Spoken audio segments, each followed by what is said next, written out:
So we lost the entire £100,000, like the entire pot of £100,000. Okay. Hi everyone, it's Gull Khan here, your money mindset expert, and I help entrepreneurs to break free from limiting beliefs, to reverse their money shame, and to blast through their money blocks so that they can live a life of limited abundance. My past clients have manifested up to $830,000. The most recent success stories is one of my clients where she eliminated $150,000 worth of debt after one manifestation call, and another client of mine, she set herself a target of achieving 7,000 as a manifestation, and literally the day after our manifestation call, she manifested the $7,000. So these are the kind of stories that I'm used to, and the kind of results I get for my clients. And today we are talking about gold trauma. Now, a lot of people may not be familiar with what is gold trauma, but I wanted to bring it to everyone's attention. And there's people who are not aware of what gold trauma is, or even can believe that such thing can exist. I thought I'd highlight it. Just a quick training on what exactly is a gold trauma, and how can it impact you, and how can it hold you back from your future success, and can keep you shackled to your past. Very, very important. Okay, so let's get started with that. So first of all, what exactly is a gold trauma, and how does it impact your money, right? Gold trauma is absolutely anything, in any time when you set yourself a goal, right? So it was a big goal that you set yourself, and you went all out. You went all out, right? You did everything. You did all the research. You did all the work. You invested time, money, effort, blood, and sweat. So it's a goal that you set for yourself, and you actually actively went out to achieve it. You put yourself on the line. You put your money on the line. You put your time and energy, whatever, and you actually sacrificed, a lot, be it your time, be it your money, be it your relationships. And it could have been a time where you actually did sacrifice your relationship in terms of the time you spent with your family, or with your spouse, or your boyfriend, or your girlfriend, and so forth, or even on your health, because instead of you as I say, burning that midnight oil, or burning that lamp on the both ends, right? And you're doing everything. You did all and even if you knew about law of attraction, you used law of attraction. You used your manifestations. You tried manifesting it. You tried expecting miracles. You did everything basically under the sun, right, to achieve this one particular goal, but it failed miserable, or you feel like a failure if it went belly up, and things didn't work out at all, and you feel like a failure. Okay, so despite your best efforts, you failed miserably on this particular goal, right? And how do you know if it's a trauma for you? It's when you look back at that incident and you think, right, okay, so when once that happened, you lost self-confidence, you lost the self-belief, you lost you stopped trusting yourself less, you stopped trusting the universe less, you become more cynical and less receptive to what's possible and what's out there for you. Okay, and you actually maybe became disillusioned with the idea of law of attraction, or what's all this about, and the secret, and so forth. Now that issue would clarify as a gold trauma.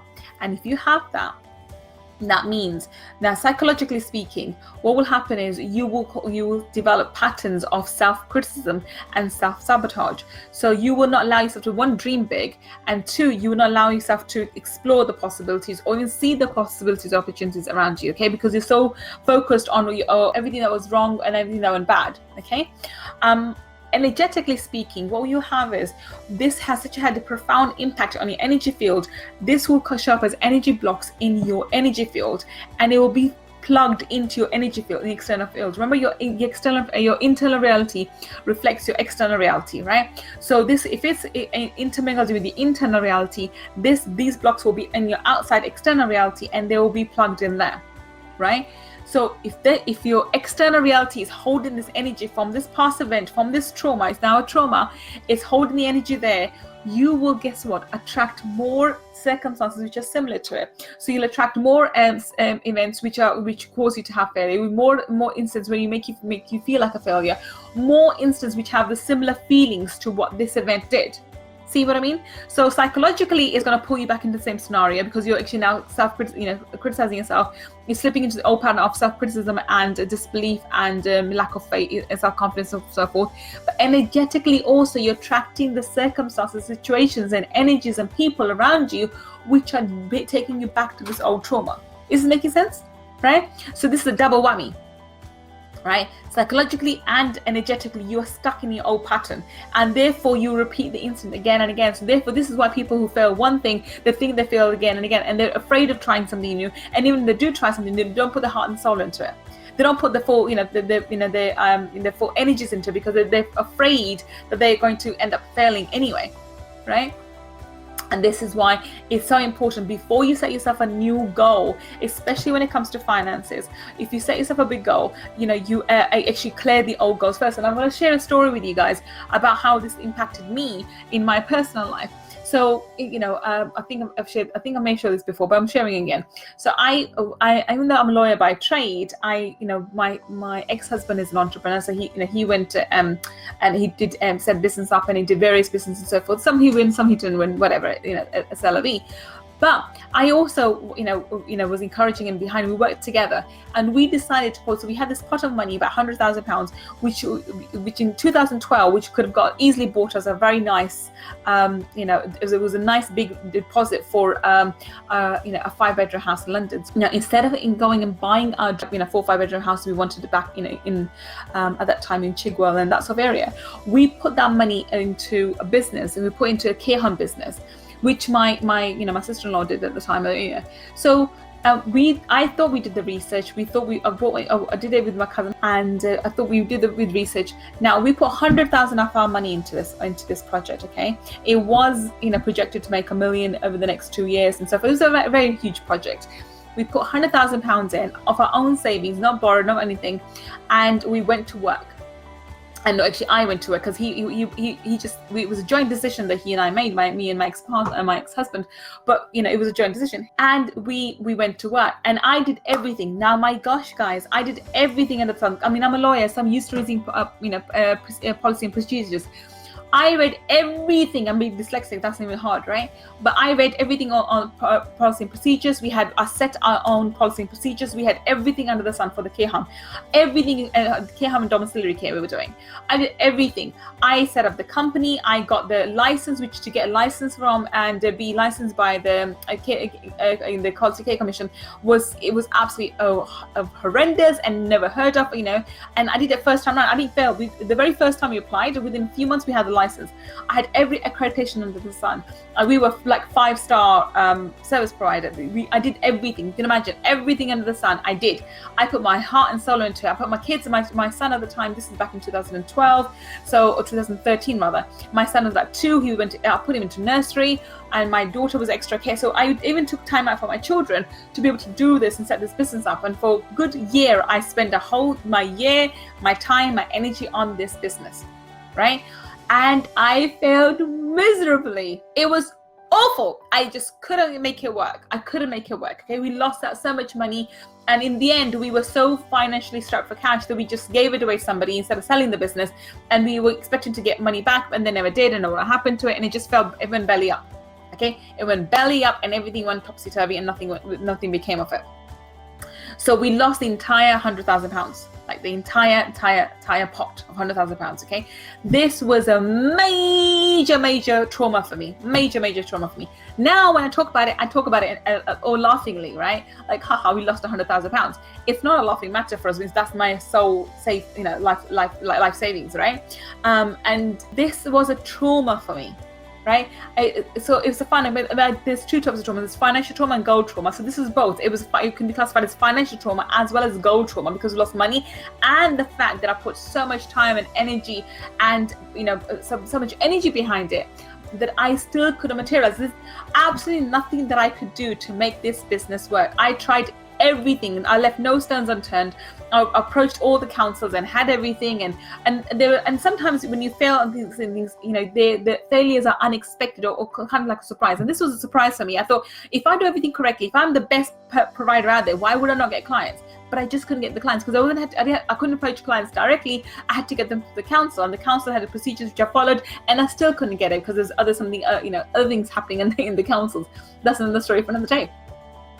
So in the end, I was so financially strapped for cash. I was literally I pawned some of my gold for it and something else. And in the end, I had to close it down.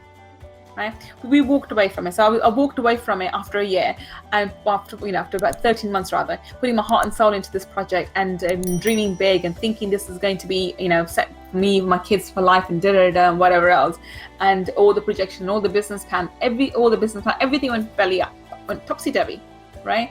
So when I was actually setting up my business online, and then I shifted online and having an online business.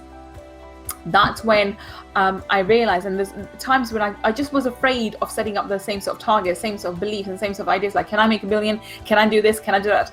And I realized when I was doing my research, this is one of the issues, goal trauma. And because I had this energy attached, I couldn't, it literally became after that incident, anything I touched, now I'm known as anything I touch turns to gold, right? I'm known for that. Anybody who comes to work with me, money is something that automatically comes to them, right? So recently I've joined up with another organization. We're doing some events. And before I joined, no money was earned. Literally, since I started doing the clearings with them, I started working with them. Within 6 to 8 weeks, we needed to raise $60,000 for this project. We've raised over $60,000 within 6 weeks, and we still have 4 weeks to go. We're going to raise more, so we're aiming to raise 100,000. We've got another 40,000 to do. We will do it very quickly. I'm sure we'll do the remaining 40,000 very, very easily as well. But that's the kind of thing that I do, the kind of energy I bring to my projects now. Whereas before, after this incident, I was and this is like going a few years ago now, but back in 2013, after this happened, I was done. I felt like everything I touched turned to dust. I couldn't make any money, right? And so obviously there's toxic money involved as well, which is another story another day. I've shared this before, but this was also a major part, which is goal trauma. Okay, so you need to sit back and think about what instantly happened. When did you set yourself a really large goal and you declared it, and you put your reputation online, yourself online, and you ignored the naysayers, and you dreamt big, and you asked for miracles, and you did the work. So you're doing the work and you're praying for miracles. You're using your manifestation powers. You're using the law of attraction in your favor, and it still didn't materialize. Okay, what happened? Right? Is there any such story that comes to mind? If it did, how did it make you feel? What happened for you? And that is what you need to address first before you set yourself a new goal. Because if you set yourself a new goal without addressing the issues from the past, you're setting yourself up for a failure again. Really important for you to understand. You're setting yourself up for a failure again. So what you need to do is actually think, okay, what in my past has held me back?